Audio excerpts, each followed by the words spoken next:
Hey everyone, chaomix here. I hope you all brought your lab coats because today we're making some formulas.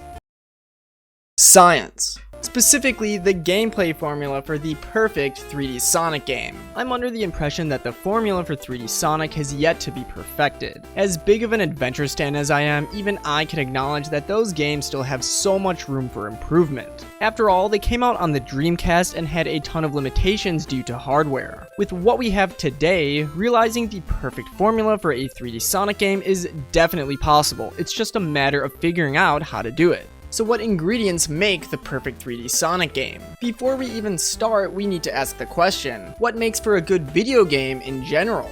At the end of the day, this all obviously comes down to personal preference. What may be considered a perfect game to one person may not to another. Today I want to give my opinions on what I think is required to make the perfect 3D Sonic game. Keeping all this in mind, your idea of a perfect 3D Sonic game may be different than mine. So feel free to say if there's anything that you would do differently by leaving a comment below. But anyways, let's dive right into it.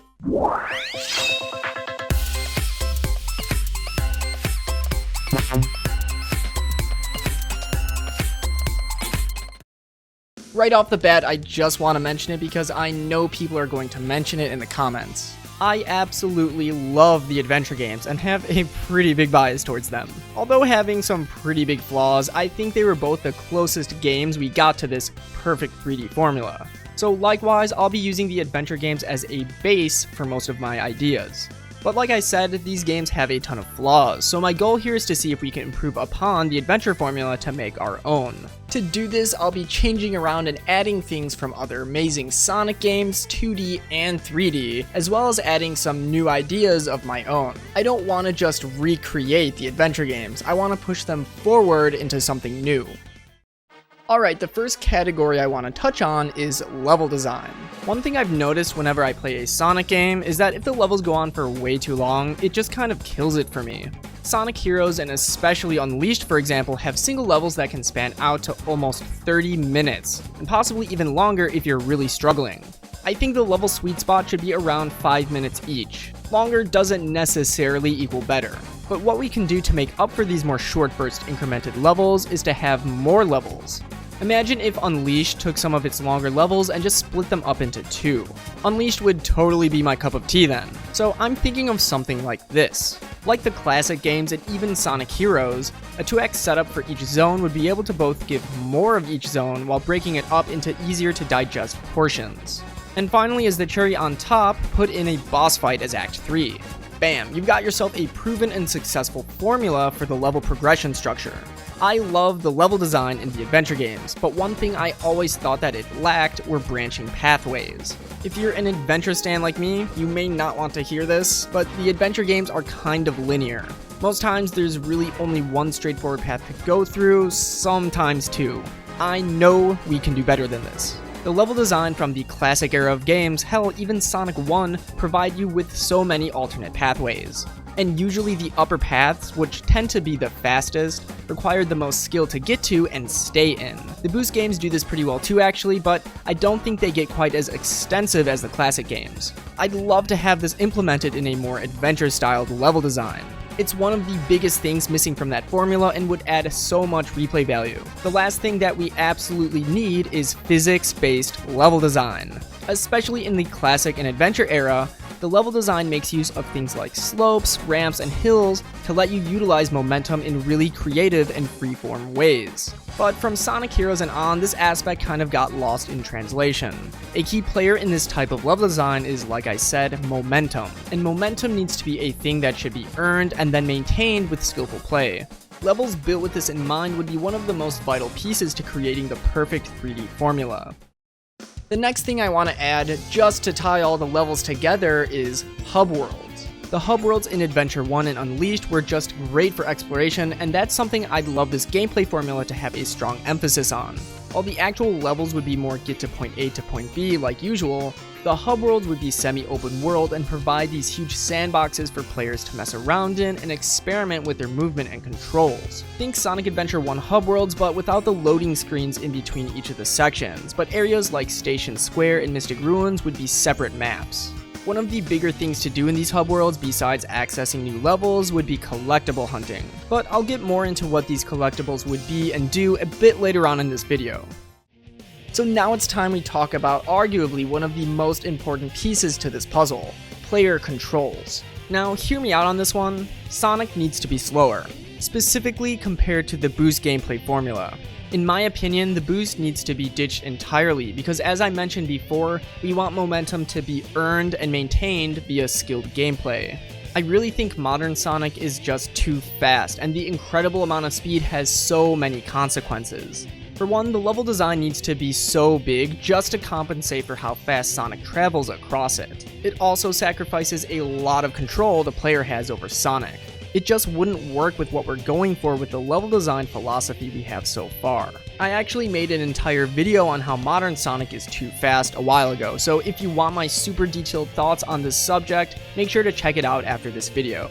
In my eyes, movement is everything. Just moving Sonic around needs to be fun. I can't stress enough how important the second-to-second gameplay is in Sonic games. A fan-made game that instantly comes to mind with this same philosophy is Sonic GT. Sonic has so many movement options in this game, and playing around with them paired with the game's physics-based level design by itself just feels amazing. This fan game is definitely onto something. However, Sonic is still pretty fast here, meaning the levels would also have to be pretty big and open if we use this same gameplay. And one big issue when I played this game is I'd often find myself losing my sense of direction here, and because we're going with a more adventure-styled level design, it'd be more fitting to have controls more similar to the adventure games. But I do think we could manage to get Sonic to be a bit faster than the adventure games though. Heroes had a much higher speed cap than the adventure games, but the issue here was that the acceleration ramped your speed up way too fast, making it hard to get a grip on Sonic's controls. I'm almost positive that having Sonic's speed cap higher but making the acceleration slower would solve this issue. Okay, so I tossed around the words movement options a few times just a bit ago. One thing that Sonic GT does that I absolutely love is just completely decking Sonic out with all of his best abilities from almost any game. Having Sonic equipped with a ton of different movement options is a really great idea, but I would handle it a bit differently than GT. Sonic would be equipped with the bare essentials at the beginning, so moves like the homing attack, the roll or even the slide kick, and the spin dash. Also, to clarify, the spin dash's power would be something in between Adventure 1 and 2. Adventure 1's spammable spin dash would be able to abuse the physics way too hard, but 2's is just a bit too slow to start up. As you progress through the game, you'd eventually unlock permanent additions to your moveset similar to the adventure games. Things like the bounce, the light speed dash, the drop dash, and even hints of parkour from Sonic Lost World, but good. Something really cool from Generations that I would love to kind of piggyback off of is the equipped ability system, but it would be more in the form of stat modifiers. So in that regard, I guess it's also kind of like Unleashed's level up system. You can spend ability points, something earned by exploring hub worlds or getting collectibles and levels, to increase certain stats like top speed or acceleration, for example. And because you'd only have a limited amount of AP, you'd have to pick and choose what you want to increase. It prevents Sonic from being completely OP, at least at the beginning. Maybe by the end you'd have enough to increase a ton of these stats and make Sonic completely overpowered if you'd like. The world is your oyster, who am I to tell you what to do? Sonic Unleashed kind of does this with its level up system, and it's something I'd like to expand on a bit more. It's a bit of an RPG mechanic that I think would suit the game pretty well. Something I've always been a huge advocate for is multiple playable characters, but the way I think the game should handle this is actually kind of similar to Sonic 06. There would be certain sections of the level where you tag out to another character.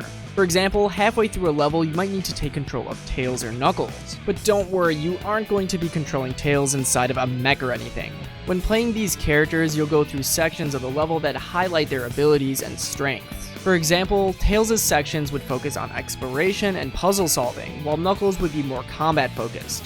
If you think about it, it's kind of the opposite of Sonic Adventure 2 mech and treasure hunting levels, which in my opinion would fit the characters a whole lot more. Alright, so I have this system in mind that I've actually never seen done in a Sonic game, and it's something that I think would be such a great addition. A style system similar to the Devil May Cry series or even Tony Hawk's Pro Skater.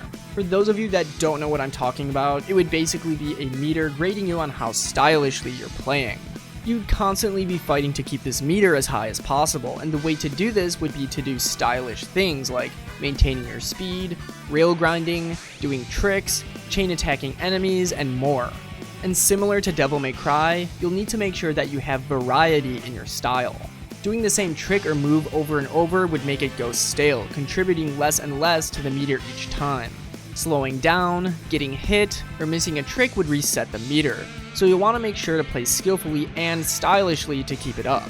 All of this would contribute to a really elaborate ranking system at the end of the level. Sonic games with a really robust and challenging ranking system tend to be extremely replayable, and replayability is something I think is super important in a Sonic game. Like usual, you want to go fast and not die in order to get a high rank at the end of the level. But the style meter would also be a huge factor in this rank as well. If you want to get that S rank, you'll really need to get good at the game and master all of its systems.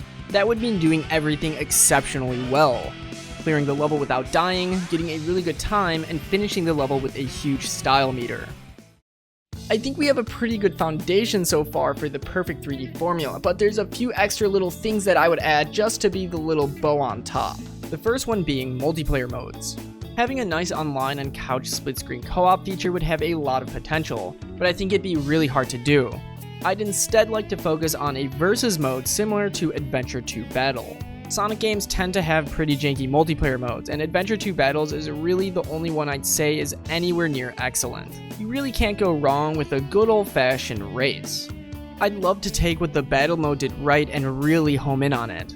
The next thing is, and come on, did you expect anything else? We gotta get that good Chao Garden gameplay back in. This one is pretty self-explanatory. The Chao Garden is such an adored gameplay mode and just makes the game even more replayable. Just make more Chao transformations and game modes and you're set. One thing I'd also love to see implemented is bringing your Chao into levels with you. They could absorb chaos drives or animals right then and there, and besides it being such a great quality of life update, it'd be sick to see them hovering alongside you as you go through the levels. Okay, maybe they'd have to be leveled up enough though, because the ones that can only crawl would be like a lost kid in the grocery store.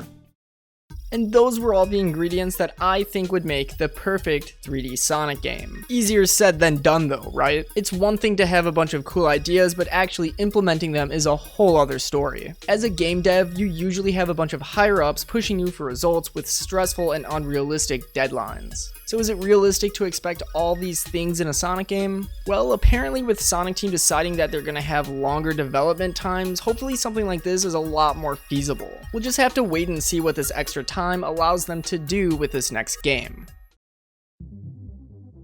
Hey everyone, thank you so much for making it to the end of this video. Make sure to leave a like if you liked what you saw and subscribe for more content similar to this. I upload on a near weekly basis. Again, let me know in the comments if there's anything that I said that you would do differently. And to take that discussion even further, make sure to join our community Discord. I'll leave the link in the description. And finally, I'd love to give a huge shout out to my based channel members. You guys are pretty based. I'm able to keep putting out videos like this all thanks to you all. So thank you to everyone who's supporting my channel directly like this. If you'd also like to directly support my channel for only $2 and get some pretty cool perks, press the join button beneath this video or go to the video description and press the channel membership link. And with all that out of the way, I hope everyone has a fantastic day.